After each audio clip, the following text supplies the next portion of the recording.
மெல்ல மெல்ல வேர் விட்டு வளர்ந்த அதர்மத்தை தர்மம் வேரோடு சாய்க்கும். தர்மம் அவதரிக்கும் நேரம் நெருங்கிவிட்டது. சற்று விளக்கமாக கூறுங்கள். இதற்கு பிரம்மதேவர் பதில் உரைத்தால் பொருத்தமாக இருக்கும். பிரம்மதேவரே,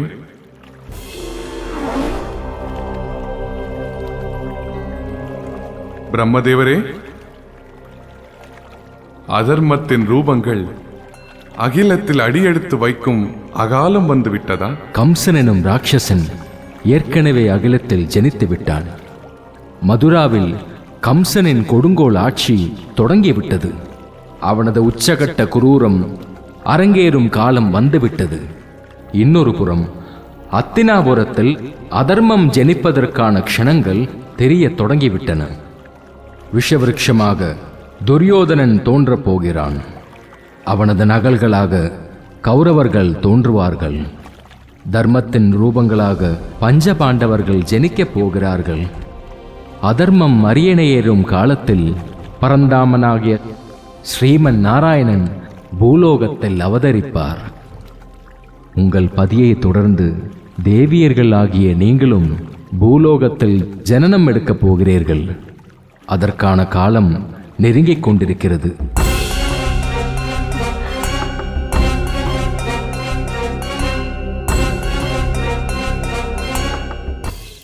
இந்த கம்சனை ஒழித்து கட்டினால் தான் எனக்கு நிம்மதி. அரசே, என்ன நடந்தது? ஏன் இத்தனை ஆவேசம்? அந்த கொடுமையை நான் எப்படி சொல்வேன்? ஒரு கிராமத்திற்குள் படையோடு நுழைந்து அந்த ஊரையே நாசம் செய்துவிட்டு வந்திருக்கிறான் இந்த கம்சன். அந்த கிராமமே மரண ஓலமிடுகிறது. இந்த பாவம் எல்லாம் நம்மை சும்மா விடுமா?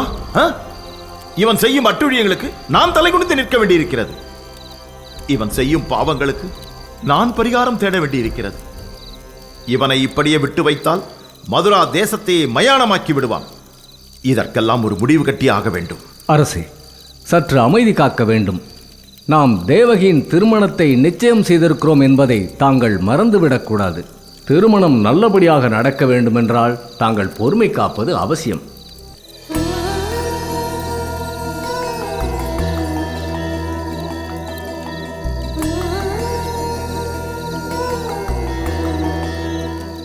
தேவகி, அண்ணா வாருங்கள். ஏனம்மா எழுந்து விட்டாய்? நீ உட்காரம்மா. நீதான் முதலில் உணவருந்த வேண்டும். நான் தான் உனக்கு பரிமாற வேண்டும். உட்காரம்மா.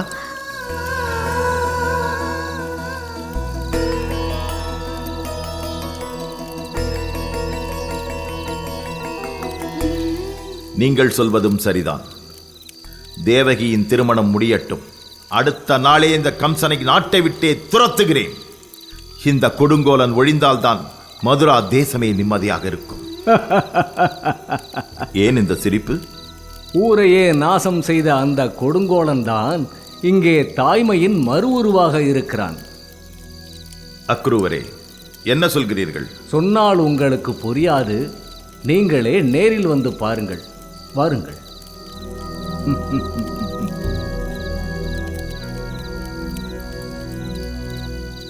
உன்னை பிரிவதை நினைத்தாலே என் நெஞ்சம் துடிக்கிறதம்மா. அண்ணா, நீங்கள் இப்படி கலங்கினால் எனக்கு இந்த திருமணமே வேண்டாம் அண்ணா. நான் உங்கள் தங்கையாக இங்கேயே இருந்து விடுகிறேன். என்ன இது சிறுபிள்ளைத்தனமான பேச்சு? அண்ணன் ஏதோ வேதனையில் உளறிவிட்டேன் என்பதற்காக நீ திருமணமே வேண்டாம் என்று சொல்வதா? நீ திருமணம் செய்து கொண்டு வாழ்வாங்க வாழ வேண்டும். அதை கண்டு நான் பூரிப்படைய வேண்டும். கம்சனின் இந்த குணத்தை எந்த கணக்கில் சேர்க்க முடியும்? தங்கையின் விஷயத்தில் மலரை விட மென்மையாக இருக்கிறான். அவளது பிரிவை எண்ணி குழந்தை போல் தேம்பி எழும் இவனால் எப்படி இப்படி கொடூரங்களை செய்ய முடிகிறது? ராட்சச குணமும் சாத்வீகத்தின் சாயலும் ஒரே உடலுக்குள் குடிபுகுந்திருக்கிறது. அதன் காரணமும் உங்களுக்கு தெரியும்.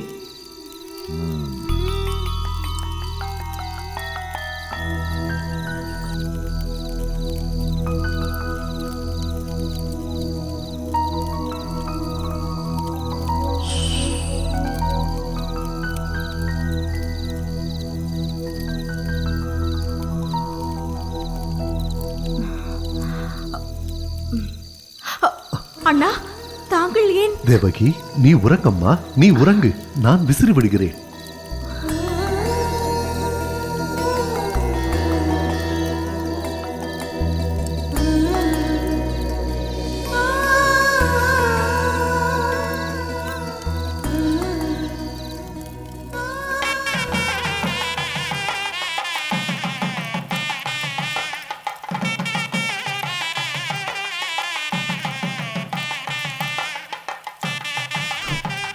இளவரசர், என்ன இது? நீங்கள் மதுராவின் வருங்கால அரசர்.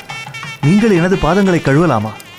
நான் முதலில் தேவகியின் சகோதரன், பிறகுதான் இந்த மதுராவின் அரசன். நீங்கள் இப்பொழுது என் சகோதரியின் கணவர் அல்லவா? அதனால் நான் உங்கள் பாதங்களை தொடுவதில் தவறொன்றும் இல்லை.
என் மனம் மகிழ்ச்சியில் கூத்தாடுகிறது. என் உயிருக்கு நிகரானவள் என் தங்கை. அவளின் திருமணத்தை சிறப்பாக நடத்தியதால் ஆனந்தத்தில் திளைக்கிறேன். சீதனமாக 100 யோசனை மண் கொண்ட நிலத்தையும் 5000 பசுக்களையும் 50,000 பொற்காசுகளையும் வைரங்களையும் நவரத்தினங்களையும் என் தங்கைக்கு சீதனமாக கொடுக்கிறேன். வசுதேவரே, நீங்கள் அருள் கூர்ந்து ஏற்றுக்கொள்ள வேண்டும். தேவகி, அண்ணன் கொடுத்த சீர் போதுமா? இன்னும் வேண்டுமா? நான் என் ராஜ்யத்தையே உனக்கு சீதனமாக தர தயாராக இருக்கிறேன். வேண்டுமா? சொல். அண்ணா, உங்கள் அன்பை விட பெரிய சீதனம் இந்த உலகில் வேறேதும் உண்டா? பிறவிதோறும் இந்த அண்ணன் தங்கை உறவு தொடர வேண்டும். தேவகி, இந்த நாட்டில் என்னை எதிர்க்க ஒருவன் கூட இல்லை. ஆனால் நீ பெற்றெடுக்கும் மகன் இந்த மாமன் நெஞ்சில் எட்டி உதைக்க வேண்டும். அதை நான் ரசிக்க வேண்டும். அப்பொழுதுதான் என் நெஞ்சம் குளிரும். சரிதானே? யாரங்கே?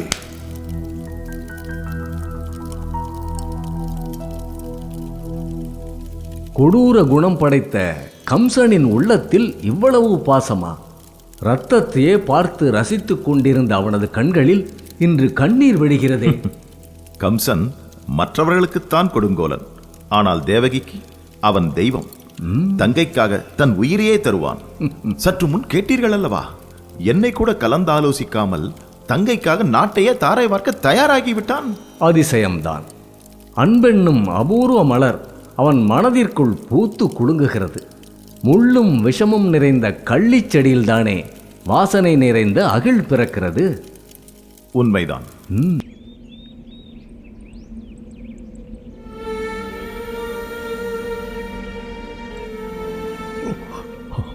இளவரசே, என்ன இது? கம்சன் தேவகியை ஒரு நாள் கூட பிரிந்ததில்லை. அவளை பிரியப் போவதை நினைத்து அவன் இதயத்தில் ரத்தம் கசிகிறது. தேவகி இப்பொழுதும் உங்கள் தங்கைதான். நீங்கள் நினைத்த போது உங்களை காண அவள் ஓடோடி வருவாள். கம்சா, வீரத்திற்கு பேர் போன நீயே கண் கலங்கினால் பாவம் தேவகி என்ன செய்வாள்? அண்ணா, கலங்க வேண்டாம். அவர் சொல்வதைப் போல் நீங்கள் என்னை நினைத்த மறுகணம் உங்கள் முன் நான் இருப்பேன். போதுமா? உன் பேச்சு எனக்கு சற்று ஆறுதலை தருகிறது. உங்கள் இருவரையும் தம்பதி சமேதமாய் நானே அழைத்துச் செல்ல விரும்புகிறேன். மறுக்க மாட்டீர்களே? மறுப்பதா? இதோ உடனே புறப்பட தயாராக உள்ளோம். வாருங்கள். தேரோட்டியே நில். இன்று நானே என் தங்கைக்கு தேரோட்டிச் செல்கிறேன். இளவரசி, நீங்கள் தேரோட்டப் போகிறீர்களா? நான் சொல்வதை மட்டும் செய். உத்தரவு.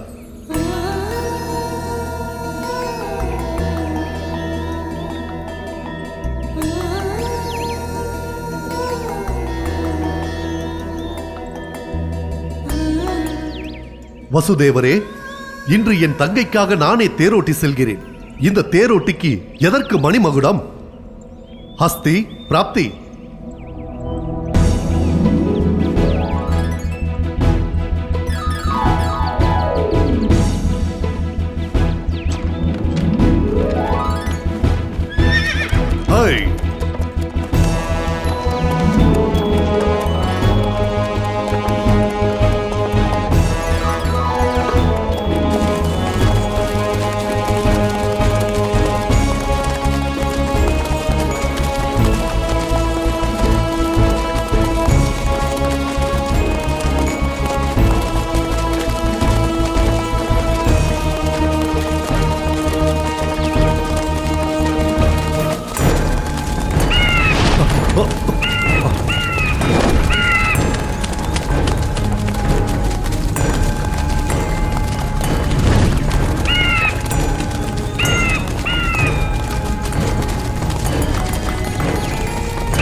யார் நீ?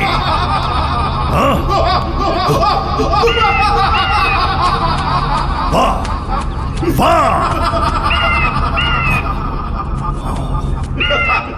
யார் நீ? நீ எதற்காக என்னை பார்த்து சிரிக்கிறாய்? அடே முட்டாளே, நீ யார் மீது பாசமழை பொழிகின்றாயோ, யாரை பாராட்டி சீராட்டி தங்கை என்று கொண்டாடுகின்றாயோ, யாருக்கு தேர் ஓட்டுகின்றாயோ, அந்த தேவகியின் வயிற்றில் பிறக்கும் 8வது குழந்தை உன்னை வதம் செய்யவே அவதரிக்கப் போகிறது. அந்த குழந்தை மூலமே உனக்கு மரணம் சம்பவிக்க போகிறது.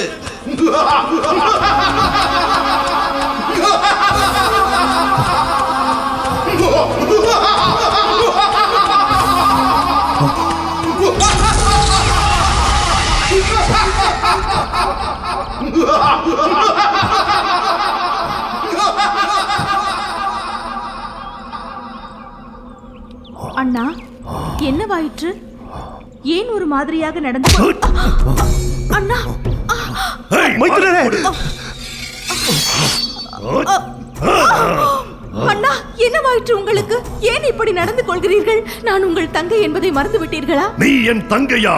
இல்லை, என் உயிரை காவு வாங்க வந்திருக்கும் யமன். அண்ணா, நான் உங்களுக்கு யமனா?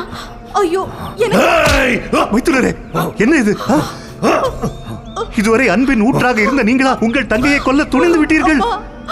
இவள் என் தங்கை அல்ல, என்னை கொல்ல வந்த கூற்று. இவளை உயிரோடு விட்டால் இவள் வயிற்றில் பிறக்கும் குழந்தை என் கதையை முடித்து விடும். எங்களுக்கு எதுவுமே புரியவில்லை, கொஞ்சம் தெளிவாக சொல்லுங்கள். வானத்தில் இருந்து வந்த அசரீரி எல்லா உண்மைகளையும் சொல்லிவிட்டு சென்று விட்டது. நான் சிக்கி இருந்த பாச வலையிலிருந்து விடுவித்து விட்டது. தேவகியின் வயிற்றில் பிறக்கும் 8வது குழந்தை என்னை கொன்று விடுமாம். இதோ இவளை இப்பொழுது இங்கே கொன்றுவிட்டால் இவளுக்கு எப்படி குழந்தை பிறக்கும்? பிறகு அது எப்படி என்னை வதம் செய்யும்? இதோ இப்பொழுது இவளை கொன்று விடுகிறேன். மைத்துனரே, மைத்துனரே, சற்று முன்பு இவள் தான் எனது உயிர் என்று சொன்னீர்கள். இப்பொழுது அவள் உயிரையே எடுக்க துணிந்து விட்டீர்கள். நீங்கள் ஏதோ குழப்பத்தில் இருக்கிறீர்கள். நான் தெளிவாகத்தான் இருக்கிறேன். இவளை உயிரோடு விடமாட்டேன். மைத்துனரே, வேண்டாம், கொஞ்சம் தயவு செய்யுங்கள். அவசரப்பட வேண்டாம். நான் சொல்வதை கொஞ்சம் செவி கொடுத்து கேளுங்கள். தேவகியின் வயிற்றில் பிறக்கும் 8வது குழந்தை தானே உங்களை கொல்லப் போகிறது. உங்கள் தங்கை இல்லையே? ஆமாம். தேவகி பெற்றெடுக்கும் குழந்தையை அடுத்த கணமே நான் உங்களிடம் ஒப்படைத்து விடுகிறேன். நீங்களே அதை கொன்று விடுங்கள். இது சத்தியம். வசுதேவன் வாக்கு தவற மாட்டான் என்பதை நீங்களும் அறிவீர்கள். தயவு செய்து கருணை காட்டுங்கள். என் மனைவியை உயிரோடு விட்டு விடுங்கள். உயிரோடு விட்டு விடுங்கள். வசுதேவரே, உங்கள் வாக்கின் மீது நான் நம்பிக்கை வைக்கிறேன். நீங்கள் சத்தியசீலர் என்பதை அறிவேன். அதனால் இப்பொழுது இவளை உயிரோடு விடுகிறேன். அது மட்டுமல்ல, நீங்கள் இருவரும் என் பார்வையை விட்டு அகலக்கூடாது. மீறினால் அதே கணத்தில் உங்கள் இருவரையும் கொன்று விடுவேன்.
தேவகி, நாம் பெற்றெடுத்த செல்வத்தை பார். வேண்டாம். என் குழந்தையின் முகத்தை பார்க்கும் மனதிடம் என்னிடம் இல்லை. என்னால் அதன் பிஞ்சு முகத்தை பார்க்க முடியாது. என் தாய்மைக்கு சோதனை வைக்காதீர்கள். தேவகி, முதலும் கடைசியுமாக ஒரே ஒரு முறை நம் குழந்தையின் முகத்தை திரும்பிப்பார். அது சிரிக்கும் அழகைப்பார். நம் குழந்தைக்கு வாழத்தான் விதி இல்லை. ஆனால் தன் தாயின் முகத்தை காணக்கூட இந்த குழந்தைக்கு கொடுப்பினை இல்லையா?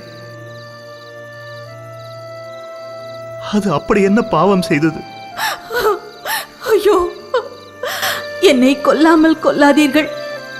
நம் குழந்தையின் முகத்தை பார்த்தால் என் மனம் மாறிவிடும். தேவகி, நீ என்றாவது ஒரு நாள் என்னிடம் நம் குழந்தையின் முகம் எப்படி இருந்தது என்று கேட்டால் நான் என்ன பதில் சொல்வேன்?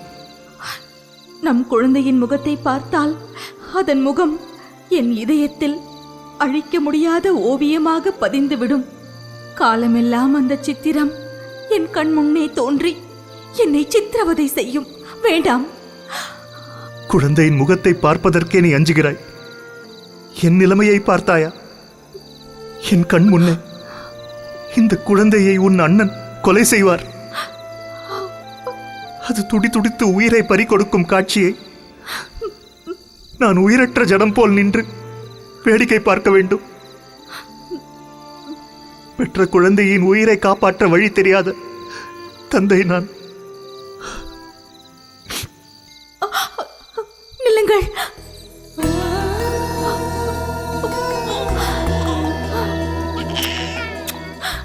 என் கண்ணே, என் செல்வமே, உன்னை காண மறுத்த பாவியடா நான்.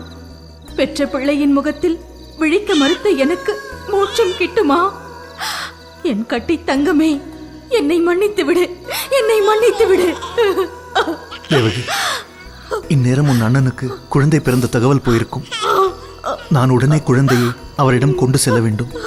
அவர் இங்கே வந்துவிட்டால் நான் வாக்கு தவறியதற்கு ஒப்பாகும்.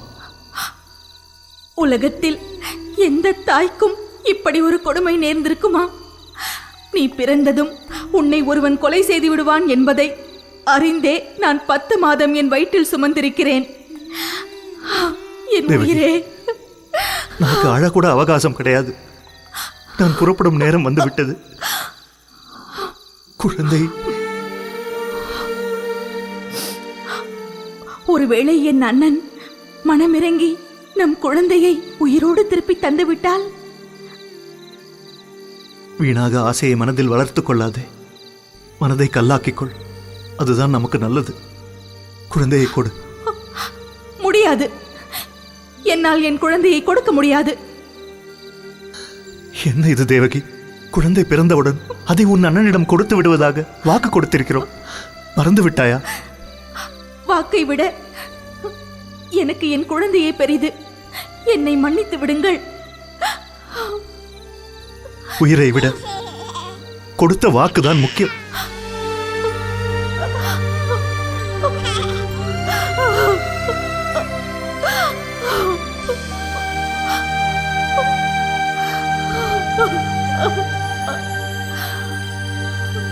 எனக்கு மட்டும் என் பிள்ளை மேல் பாசம் இருக்காதா? கொடுத்த வாக்கிற்காக பிள்ளையின் உயிரை தாரை வார்க்கும் என்னை போல் ஒரு கேடு கிட்ட தந்தை இந்த உலகத்தில் உண்டா? ஐயோ, ஐயோ! பிறந்ததும் மடியும் ஈசலை போல் என் குழந்தையை எதற்காக படைத்தான் அந்த பிரம்மன்?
இதோ தேவகி பெற்றெடுத்த குழந்தை.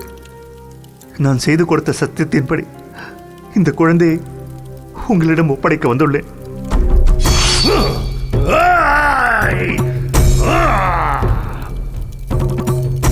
கம்சா, நிறுத்து!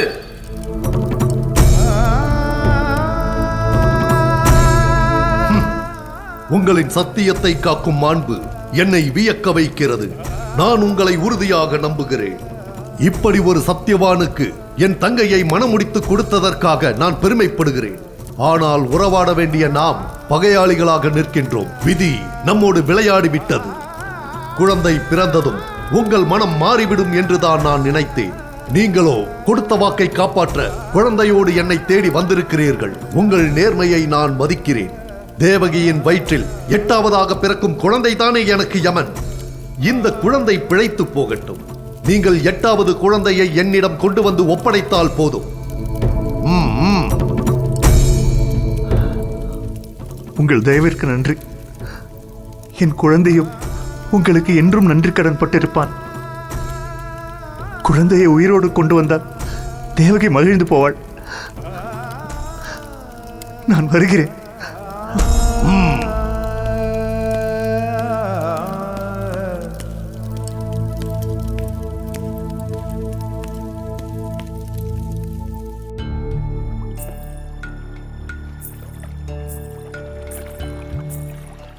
பத்மா, நம் பிரார்த்தனை வீண் போகவில்லை. நம் பதி அனந்த சயனத்தில் இருந்து கொண்டே தேவகியின் சிசுவிற்கு அபயமளித்திருக்கிறார். உண்மைதான். இல்லை என்றால் குழந்தை மரணத்தின் வாயில் வரை சென்று ஜீவித்திருக்க முடியுமா? இப்போது என் மனம் மகிழ்ச்சியில் திளைத்திருக்கிறது. என் மகிழ்ச்சிக்கும் அளவே இல்லை.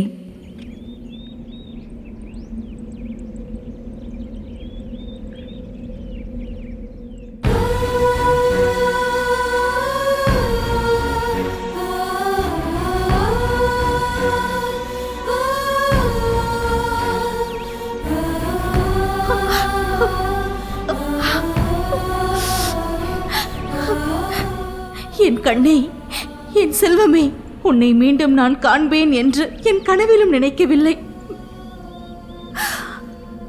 எப்படி நிகழ்ந்தது இந்த அதிசயம்?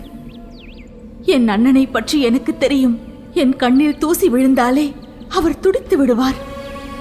என் குழந்தையை கொல்வாரா என்ன? போதாத காலம், நடக்கக்கூடாததெல்லாம் நடந்துவிட்டது இல்லையா? விஷயம் அது அல்ல. கம்சனுக்கு எதிரி நமது 8ஆவது குழந்தைதான். அதுவரையில் காத்திருக்க முடிவு செய்து விட்டார் உன் அண்ணன். அதனால்தான் இந்த குழந்தை பிழைத்து போகட்டும் என்று உயிர் பிச்சை கொடுத்து அனுப்பிவிட்டார். வா.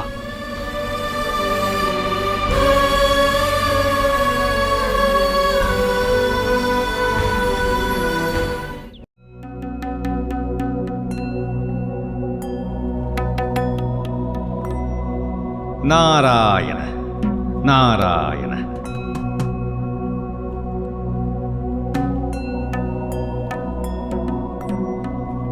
நாராயண நாராயண நாராயண நாராயண நாராயண நாராயண. நாரதர் வருவது போல் இருக்கிறது. நாரதர் ஏன் இங்கே வருகிறார்?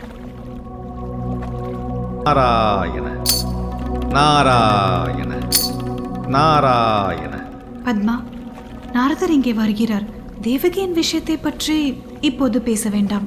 நாரதர் ஏதேனும் குழப்பத்தை உண்டாக்கிவிடக்கூடும். நீ சொல்வதும் சரிதான். நாராயண நாராயண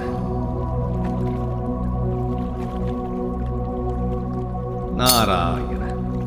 தேவியர்களுக்கு வணக்கம். நாரதருக்கு வந்தனங்கள். இன்று எந்த திசையிலிருந்து வருகிறேன் நாரதா? பேசிக் கொண்டிருந்த பேச்சை திசை திருப்புவதற்காக நான் வந்த திசையை பற்றி கேட்பது போல் தோன்றுகிறது. இல்லை இல்லை, 8 திக்கிலும் சுற்றி வருபவன் நீ. அதனால்தான் இன்று எந்த திசையிலிருந்து வருகிறாய் என்று கேட்டேன். மற்றபடி உன்னிடம் மறைத்து பேச என்ன இருக்கிறது? தேவியரே, மற்ற எல்லோருக்கும் 8 திசை என்றால் இந்த நாரதனுக்கு மட்டும் ஒரே ஒரு திசைதான். உனக்கு மட்டும் ஒரே ஒரு திசையா? ஆச்சரியமாக இருக்கிறதே. எப்படி அது? நான் திரும்புகின்ற திசையெல்லாம் நாராயண நாராயண நாராயண நாராயண என்று ஸ்ரீமன் நாராயணனின் பொற்பாதங்கள் மட்டுமே என் கண்களுக்கு தெரிகின்றன. அதனால் ஸ்ரீமன் நாராயணனின் பொற்பாதங்கள் இருக்கும் மேற்கு திசையே எனது திசையாகும். நாராயண நாராயண நாராயண நாராயண நாராயண நாராயண நாராயண நாராயண. வைகுந்தத்தில் இருக்கும் ஸ்வர்க்கவாசலுக்குள் நுழைவது அத்தனை எளிதல்ல. ஆனால் நீயும் நினைத்த போதெல்லாம் சுதந்திரமாக வந்து விடுகிறாய். உனக்கு மட்டும் இந்த சிறப்பு சலுகை எப்படி கிடைத்து விடுகிறது நாரதா? என்ன இப்படி கேட்டுவிட்டீர்கள்? ஸ்ரீமன் நாராயணனின் தொப்புளிலிருந்து பிறந்தவர்தான் எனது தந்தை பிரம்மதேவன். அப்படியானால் ஒரு விதத்தில் எனக்கு இது தாத்தா வீடுதானே. நான் இங்கு வருவதற்கு யாரிடம் அனுமதி கேட்க வேண்டும்? கொஞ்சம் விட்டால் பார்க்கடலிலே பங்கு கேட்டு விடுவாய் போல் இருக்கிறதே. எனது உரிமையை சொன்னேன், அவ்வளவுதான். மற்றபடி பங்கு கேட்கும் எண்ணம் இப்போதைக்கு இல்லை. நீ எப்பொழுதும் எங்கள் கணவர் மகாவிஷ்ணுவை சுற்றி சுற்றி வருகிறாய். அவரும் உன் மீது அன்பை பொழிகிறார், உன்னையே நம்புகிறார். இந்த உறவின் ரகசியம்தான் என்ன? என்ன செய்ய, நான் நல்லவன் என்பதை ஸ்ரீஹரி மட்டுமே உணர்ந்து வைத்துள்ளார். மற்ற அனைவருமே நான் வந்தாலே கலகக்காரன் வருகிறான் என்று பயந்து தலை தெறிக்க ஓடிவிடுகிறார்கள். அது மட்டுமல்ல தேவியரே, என்னில் பாதி அவர், அவரில் பாதி நான். அதனால்தான் என் பெயரில் பாதியை அவரும், அவர் திருநாமத்தில் பாதியை நானும் வைத்துள்ளோம். நான் தான் ஸ்ரீமன் நாராயணன் என்று நீ சொல்லாமல் இருந்தால் சரி. சரி நாரதா, பூலோகம் சென்றிருப்பாய். அங்கு விசேஷங்கள் ஏதும் உண்டா? நாராயண நாராயண, அந்த கதையை ஏன் கேட்கிறீர்கள்? பூலோகமே ஊழல் மயமாகிவிட்டது. வாயிற்காவலன் முதல் அமைச்சர்கள் வரை பொன்முடிப்பை அவிழ்த்தால்தான் விஷயமே வெளியே வருகிறது, காரியமும் நடக்கிறது. மன்னர்களை பற்றி கேட்கவே வேண்டாம். தங்கள் கஜானாவை நிரப்புவதிலேயே குறியாக இருக்கிறார்கள். எங்கே தும்மினால் கூட வரி போட்டு விடுவார்களோ என்று பயமாக இருக்கிறது. அமைச்சர்கள் இருக்கிறார்களே, ஒவ்வொரு அமைச்சரும் ஒரு குட்டி ராஜாவை போல நன்றாக கொழுத்து திரிகிறார்கள். பாவம், பதவி ஆசை அத்தனை பேரையும் பாடாய் படுத்தி வைக்கிறது. என்ன ஆனாலும் பூலோகத்தின் இயற்கை அழகே அழகுதான் இல்லையா? சரியாய் போய்விட்டது. பூலோகத்தில் மானிடர்கள் காடுகளை அழித்துக் கொண்டிருக்கிறார்கள், மரங்களை வெட்டி கொண்டிருக்கிறார்கள், விளை நிலங்களை எல்லாம் வீடு கட்டும் தரிசு நிலங்களாக மாற்றிக் கொண்டிருக்கிறார்கள். அநேகமாக எதிர்காலத்தில் வருண பகவானின் வருகை பூலோகவாசிகளுக்கு கனவில்தான் இருக்கும் என்று நினைக்கிறேன். எல்லாம் சரி, நான் வரும்பொழுது ஏதோ தேவகி என்று பேச்சு அடிபட்டதே, என்ன விஷயம்? ஒன்றுமில்லை, தேவகிக்கு குழந்தை பிறந்திருக்கிறது என்று பேசிக் கொண்டிருந்தோம், வேறொன்றும் இல்லை. இது பழைய விஷயமாயிற்று. இந்நேரம் இந்த குழந்தையின் கதையை கம்சன் முடித்திருப்பானே. அதுதான் இல்லை, கம்சன் அந்த குழந்தையை உயிரோடு விட்டு விட்டான். இப்பொழுது அந்த குழந்தை தேவகியிடம் க்ஷேமமாக இருக்கிறது. என்ன சொல்கிறீர்கள்? குழந்தை க்ஷேமமாக இருக்கிறதா? ஏன் நாரதா, அந்த குழந்தை உயிர் தப்பியதால் உனக்கு எதுவும் பிரச்சனையா? நாராயண நாராயண, எனக்கு என்ன பிரச்சனை? குழந்தை நன்றாக இருந்தால் எனக்கும் மகிழ்ச்சி தானே. சரி, எனக்கு கொஞ்சம் வேலை இருக்கிறது, நான் வருகிறேன். நாரதா, ஏன் இத்தனை துரிதமாக கிளம்பி விட்டாய்? உன்னிடம் சொல்லக்கூடாது எதையாவது சொல்லிவிட்டோமா? நீங்கள் சொன்னது எதுவுமே என் காதில் விழவில்லையே. எதுவுமே என் காதில் விழவில்லை. எதுவுமே என் காதில் விழவில்லை. விழவில்லை விழவில்லை விழவில்லை. கம்சன் குழந்தையை உயிருடன் விட்டு விட்டான் என்பதும் என் காதில் விழவில்லை. நாராயண நாராயண.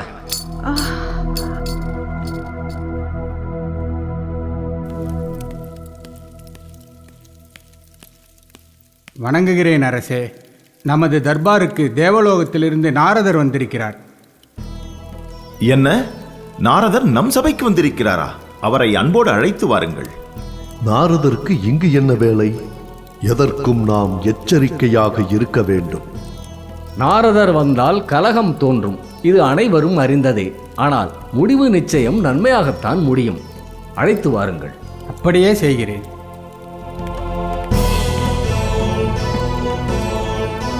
நாராயண நாராயண நாராயண. வாழ்க கம்சனின் புகழ், வளர்க கம்சனின் பராக்கிரமம், ஓங்குக கம்சனின் கீர்த்தி, உயர்க கம்சனின் சாம்ராஜ்யம். வருக வருக நாரத மாமுனி அவர்களே, தங்களின் வருகையால் நான் பேரானந்தம் அடைந்தேன். தாங்கள் யாரென்று கூறவே இல்லையே. ஓ, இளவரசர் கம்சனின் மெய்க்காவலரோ? நான் இளவரசர் கம்சனை அல்லவா காண வந்தேன்.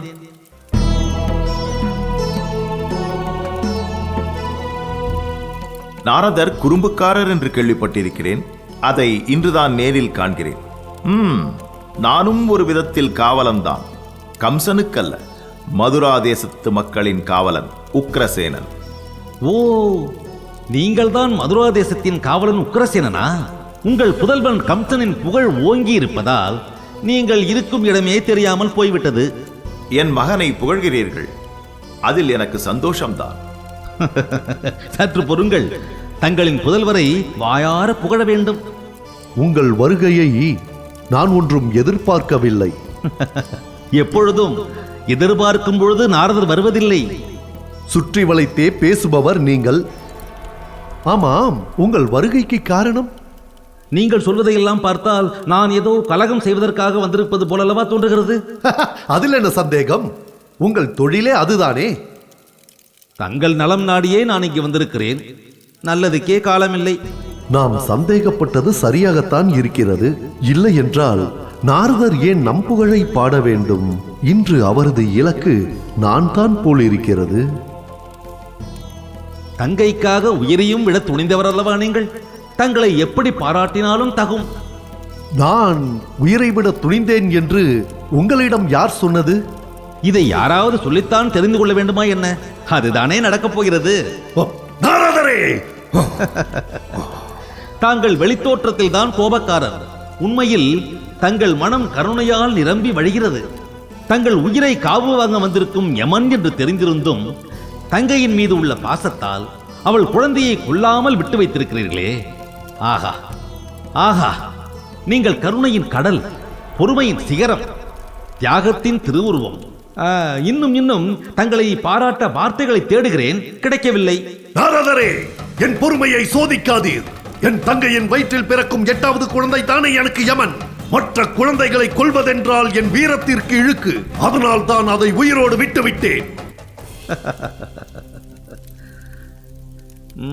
நீங்கள் சொல்வதும் ஒரு வகையில் சரிதான். ஆனால் 8வது குழந்தை எது என்று உங்களால் எப்படி கண்டுபிடிக்க முடியும்? எனக்கு சற்று தெளிவாக கூற முடியுமா? இது என்ன கேள்வி? 8வதாக பிறக்கும் குழந்தை 8வது குழந்தை.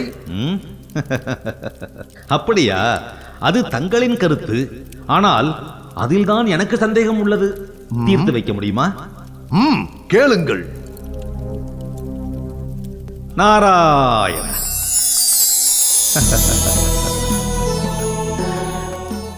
இந்த தாமரை பூவில் எது முதலாவது இதழ், எது 8வது இதழ் என்று தங்களால் சுட்டிக்காட்ட முடியுமா?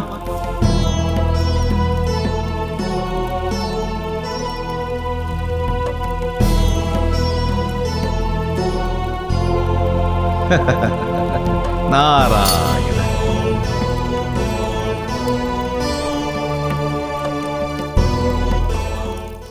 நாரதரே, என்ன இது? இதில் எது முதல் இதழ், எது 8வது இதழ் என்று எனக்கு இப்பொழுது புரிகிறதா? உங்கள் தங்கையின் வயிற்றில் பிறக்கும் குழந்தைகளில் எது 8வது குழந்தை என்று கண்டுபிடிப்பது அவ்வளவு சுலபமான காரியமல்ல. அது மட்டுமல்ல, மானிட பிறப்பின் கணக்கு அடைக்கும் பிரம்மனுக்கு மட்டுமே தெரிந்த ரகசியம். என்ன சொல்கிறீர்கள்? நான் ஒரே அடியாக தங்களை குழப்ப விரும்பவில்லை. சற்று விளக்கமாகவே கூறுகிறேன். தங்களின் வீரர்களில் 8 பேரை அழைத்து வரிசையாக நிற்க சொல்லுங்கள். யார் அங்கே? நாரதர் கூறியபடி 8 வீரர்கள் வந்து நில்லுங்கள்.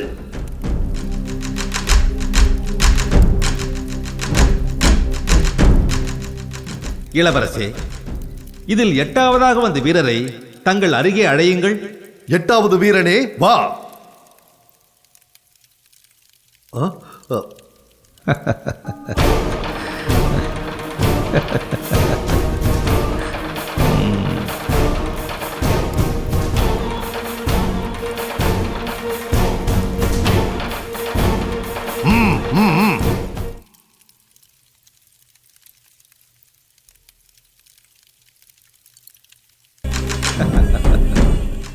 ஆமாம், கருவிலே கலையும் கர்ப்பம், கனவிலே கலையும் கர்ப்பம், தோன்றி சில மாதங்களே வயிற்றில் தங்கி பின்னர் கலையும் கர்ப்பம், கூடும் முன் கலையும் கர்ப்பம், இப்படி எல்லாமே மானிட பிறப்பின் கணக்கில் சேரும். ஒரு உயிர் உருவாவதற்கு முன் இத்தனை குழந்தைகள் கருவிலேயே கலைந்து உருவித்தே முழுமையடைகிறது. இப்படி இருக்க 8வது குழந்தையை உங்களால் எவ்வாறு கண்டறிய முடியும்? அரசே, எனக்கு உத்தரவு கொடுங்கள். கம்சா, நான் வந்த வேலை முடிந்து விட்டது என்று நினைக்கிறேன். இனியாவது புத்திசாலித்தனமாக பிழைத்துக்கொள். நாராயண நாராயண நாராயண.